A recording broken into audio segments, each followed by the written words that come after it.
Hey, and welcome. Today, we're going to dig into a huge question.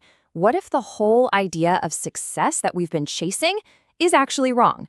We're going to challenge some of that old school thinking and really explore what it means to live a truly rich life. So, let me just start by asking you this. Do you ever feel like you're just running on a treadmill? You're doing all the right things, climbing that ladder, but there's this little voice in the back of your head saying, "Is this it? Is there something missing?" If that sounds familiar, trust me, you are not the only one. And this quote right here, it just hits the nail on the head, doesn't it? That feeling of being a little lost, a little unfulfilled. Well, that's the pain of your true potential just sitting there, untapped. It's a huge sign that you were built for something more. And that's really the heart of the issue. For so long, society has sold us this one big idea: get rich.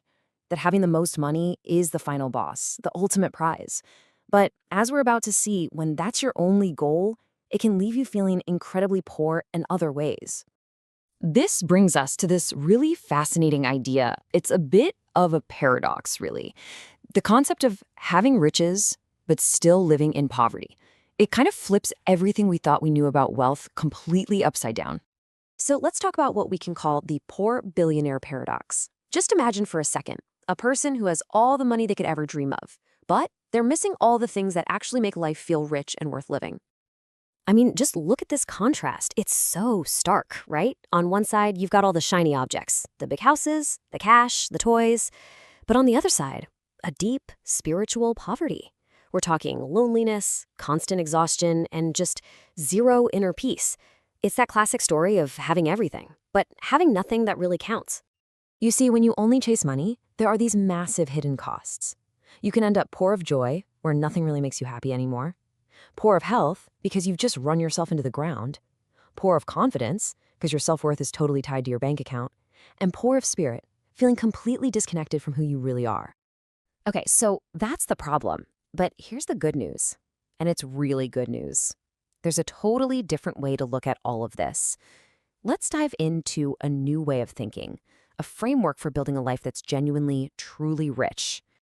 So again, the story we've all been told is that there's only one kind of wealth, that it's this one-track game, and it's all about the number in your bank account. But the truth? It's not one. There are 8 forms of wealth. 8! And money is just one piece of the puzzle. You've got your physical wealth, that's your health, your energy. Your intellectual wealth, your ideas, your curiosity. Your spiritual wealth, that connection to something bigger. Your social wealth, your friendships. Your vocational wealth, loving what you do. Your familial wealth, those deep family bonds, and your experiential wealth, the amazing memories you make. Once you see this, you can't unsee it. And that brings us to a whole new definition: true wealth. This isn't about ignoring money. Of course not. It's an essential tool. It's about seeing it as just one part of this big, interconnected ecosystem. A truly wealthy life is one where all 8 of those areas are being fed and nourished. And this is the absolute key takeaway. You can have all the money in the world, but if those other 7 forms of wealth are starving, you will never, ever feel truly alive. You just won't feel that deep energy and purpose that you're looking for. So, what happens when you actually start feeding all 8 of these areas? Well, the change it's huge.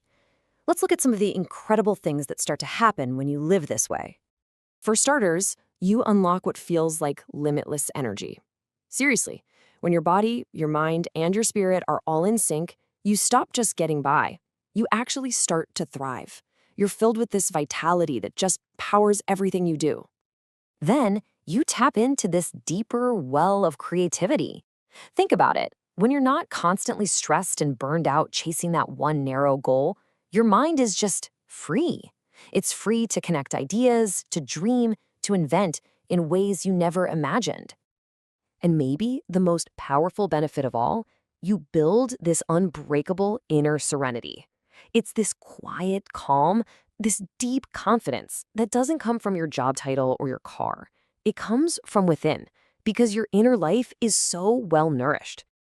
And this shows so perfectly how it all works together. Like an ecosystem, you can group those 8 forms of wealth into these core areas. You feed your mind with creativity and knowledge. You fuel your body with health and energy. You connect with your spirit to find that serenity. And you build your community through friends and family. When you water all of them, they all grow together. At the end of the day, it really all comes down to a choice. It's a conscious decision you make to step away from the herd, to stop running after those shiny but ultimately empty fortunes that society says you should want. This is about you taking the wheel and defining what success really means for you. It's about standing up for the incredible life you know you can have, for your deepest potential, and for your absolute brightest future. So, I'm going to leave you with this one question to really think about. Forget what everyone else says. When you think about all 8 forms of wealth, what does your richest life truly look like?